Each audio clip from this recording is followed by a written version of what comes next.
ፐርሰናሊቲያችን በአራት አይነት አለው። ራሳችሁን ፈልጉ። ታይፕ ኤ የሚባሉ አሉ።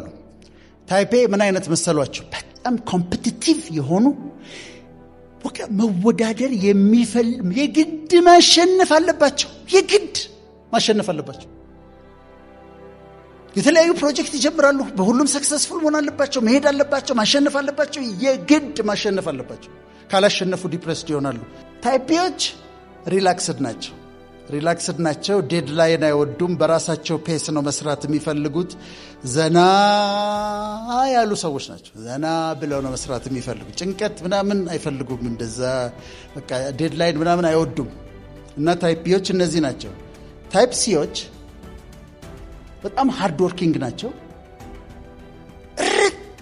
ታርገው መስራት የሚፈልጉ ናቸው። በንጽህና ዲቴይልድ የሆነ ስራ መስራት አለባቸው። ፐርፌክት መሆን አለበት። ንጹህ መሆን አለበት። ዲዎች ሁሉን ነገር ኔጌቲቭ አድርገው የሚያዩ ናቸው።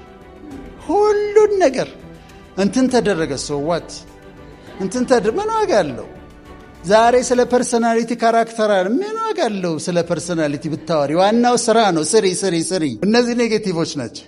ስለዚህ ያለ ቢያለስ ያለ ዲያለ ከዛ ኮምቢኔሽን አለ። አሁን እኔን ካያችሁ አይደለሁም፣ ኮምፒቲቲቭ አይደለሁም። ትንሽ ሪላክስ ማድረግ እወዳለሁ፣ ዘና ማድረግ እወዳለሁ። ግን ደግሞ ሲም ነኝ፣ ጥርት አድርጌ ደግሞ መስራት እወዳለሁና ራሳችሁን እዛ ውስጥ ታገኛላችሁ።